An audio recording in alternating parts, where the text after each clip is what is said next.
राजस्थान क्षेत्रफल की दृष्टि से हमारे देश का सबसे बड़ा राज्य है और ये सबसे बड़ा राज्य 1 नवंबर 2000 को बना, जब मध्य प्रदेश से छत्तीसगढ़ का गठन हुआ। इससे पहले मध्य प्रदेश भारत का सबसे बड़ा राज्य था। राजस्थान का कुल क्षेत्रफल 3,42,239 वर्ग किलोमीटर है, जो कि भारत के क्षेत्रफल का 10.41% है।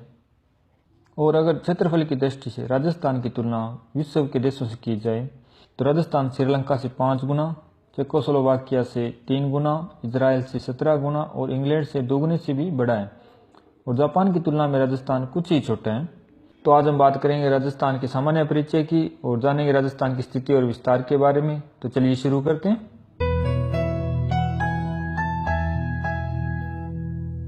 6वीं शताब्दी के बाद जो राजस्थानी भूभाग है उस पर राजपूत राज्यों की प्रधानता हो गई। राजपूत राज्यों की प्रधानता के कारण इसे राजपूताना कहा जाने लगा। वाल्मीकि ने राजस्थान प्रदेश को मुरुकांतर कहा है। राजस्थान शब्द का जो प्राचीनतम उपयोग है राजस्थानादित्य विक्रम संवत 682 में उत्कीर्ण हुए वो संतगढ़ के शिलालेख में मिलता है। इसके बाद मुहैणोत नैणसी की ख्यात राज रूपक में राजस्थान शब्द का प्रयोग हुआ है, पर यह राजस्थान शब्द का प्रयोग राजस्थान के इस भूभाग के लिए नहीं हुआ है। राजस्थान के इस भूभाग के लिए सन 1800 में जॉर्ज थॉमस ने राजपूताना की संज्ञा दी। इस बात का उल्लेख विलियम फ्रैंकलिन की पुस्तक मिलिट्री मेमोरी में मिलता है। इसके बाद कर्नल जेम्स टोड ने राज्य को राजस्थान कहा, क्योंकि स्थानीय बोलचाल की भाषा में जो राजाओं का निवास होता है उस प्रांत को राजस्थान कहते हैं। इसके बाद 19वीं सदी में कर्नल जेम्स टोड ने अपनी पुस्तक एनालस एंड एंटिक्विटीज ऑफ राजस्थान में राजस्थान शब्द का प्रयोग किया। इस पुस्तक का दूसरा नाम central and western Rajput state of India है। इस पुस्तक का पहली बार हिंदी में अनुवाद राजस्थान के प्रसिद्ध इतिहासकार गौरीशंकर हीराचंद ओझा ने किया। इसे हिंदी में प्राचीन राजस्थान का विश्लेषण कहते हैं। कर्नल जेम्स टोड 1818 से लेकर 1821 तक मेवाड़ के पॉलिटिकल एजेंट थे। उन्होंने अपने घोड़े पर बैठकर घूम घूम कर इतिहास लिखा, इसलिए इन्हें घोड़े वाला बाबा भी कहा जाता है। अब बात करें अगर राजस्थान के गठन के बारे में तो 30 मार्च 1949 को 4 बड़ी रियासतों जयपुर, जोधपुर, जैसलमेर और बीकानेर के विलय के बाद वृहत राजस्थान का गठन हुआ। तभी से 30 मार्च को राजस्थान दिवस के रूप में मनाया जाता है। इसके बाद 26 जनवरी 1950 को भारत के गणतंत्र होने पर विधिवत रूप से इस प्रदेश का नाम राजस्थान स्वीकार किया गया। राज्य के पहले राज प्रमुख जयपुर के महाराजा सवाई मानसिंह थे और पहले प्रधानमंत्री और मुख्यमंत्री श्री हीरालाल शास्त्री बने। 1952 में हुए आम चुनावों के बाद प्रथम निर्वाचित मुख्यमंत्री टीकाराम पालीवाल बने। इसके बाद 1 नवंबर 1956 को राज्य पुनर्गठन के बाद राज प्रमुख के पद को समाप्त कर दिया गया और राज्यपाल का पद सृजित किया गया। सरदार गुरुमुख निहाल सिंह राज्य के पहले राज्यपाल बने। उनके समय में मुख्यमंत्री श्री मोहनलाल सुखाड़िया थे।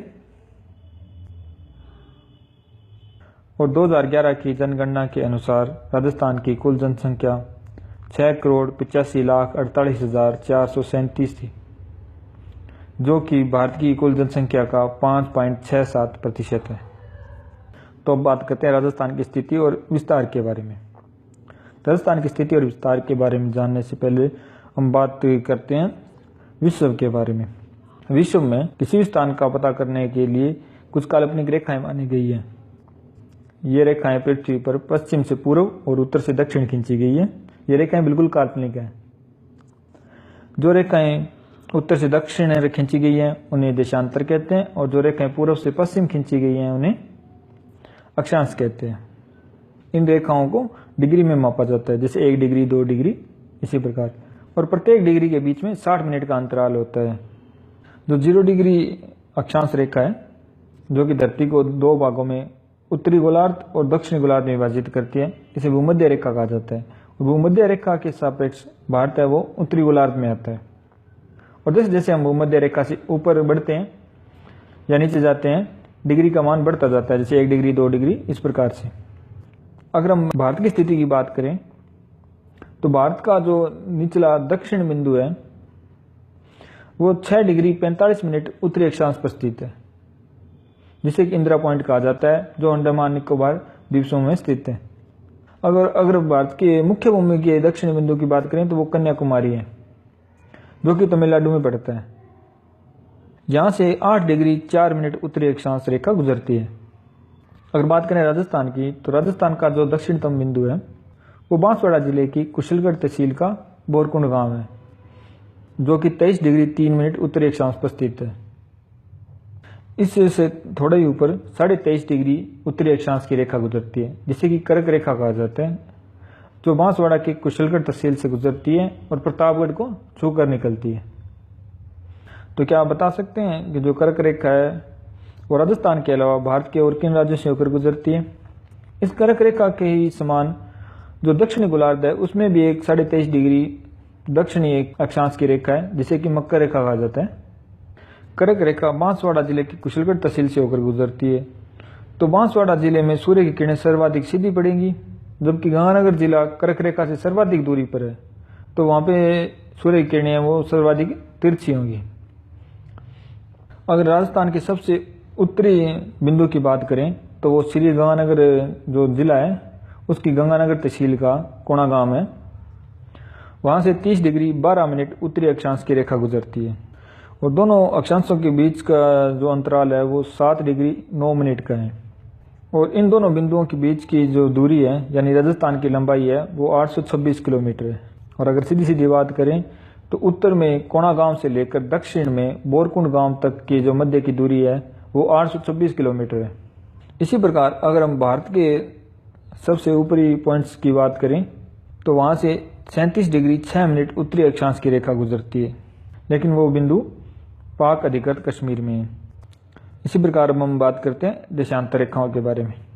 जो 0 डिग्री देशांतर रेखा है वो लंदन की जो ग्रीनविच वेधशाला है वहां से होकर गुजरती है, इसलिए इसे ग्रीनविच रेखा भी कहा जाता है।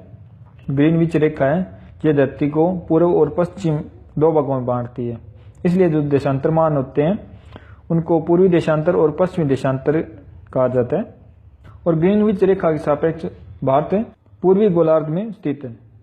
भूमध्य रेखा और ग्रीनविच रेखा दोनों के सापेक्ष बात करें तो भारत उत्तरी पूर्वी गोलार्ध में स्थित है। अब जैसे जैसे ग्रीनविच रेखा से हम पूर्व की ओर बढ़ते हैं, इन देशांतर रेखाओं का मान बढ़ता जाता है। और जो भारत के पश्चिम जो बिंदु है वहां से 68 डिग्री 7 मिनट जो पूर्वी देशांतर रेखा है वो गुजरती है, जो कि गुजरात के गौरमाता नामक स्थान से गुजरती है। और अगर राजस्थान के पश्चिमी बिंदु की बात करें तो वो जैसलमेर जिले की सम तहसील का कटरा गांव है, जहां से 69 डिग्री 30 मिनट पूर्वी देशांतर रेखा गुजरती है। और राजस्थान की अगर पूर्वी बिंदु की बात करें तो वो धौलपुर जिले की राजाखेड़ा तहसील का सिलाना गांव है, जहां से 78 डिग्री 17 मिनट पूर्वी देशांतर रेखा गुजरती है। अगर दोनों देशांतर रेखाओं के बीच के अंतराल की बात करें तो 8 डिग्री 47 मिनट है। और अगर दोनों के बीच की दूरी की बात करें तो वो 869 किलोमीटर है। अगर सीधे सीधे कहें तो पूर्व में धौलपुर के सिलाना गांव से लेकर पश्चिम में जैसलमेर के कटरा गांव तक की दूरी 869 किलोमीटर है। और राजस्थान की लंबाई और चौड़ाई की अगर बात करें तो इनमें अंतर 43 किलोमीटर का है। इसी प्रकार जो धौलपुर का सिलाना गांव है वो राजस्थान के सबसे पूर्व में है, अतः सूर्योदय सबसे पहले यहीं पे होगा। और जैसलमेर का जो कटरा गांव है वो राजस्थान के सबसे पश्चिम में है, तो सबसे बाद में सूर्योदय वहीं पे होगा। और देशांतर रेखाओं के अनुसार ही प्रत्येक देश का मानक समय तय होता है। तो क्या आप बता सकते हैं भारत का मानक समय कौन सी रेखा के अनुरूप तय किया गया है और यह रेखा भारत के किन राज्यों से होकर गुजरती है? और अब हम अगर भारत के पूर्वी बिंदु की बात करें तो यह अरुणाचल प्रदेश का किबिथु नामक स्थान है, जहां से 97 डिग्री 25 मिनट पूर्वी देशांतर रेखा गुजरती है। तो ये थी राजस्थान की स्थिति और विस्तार।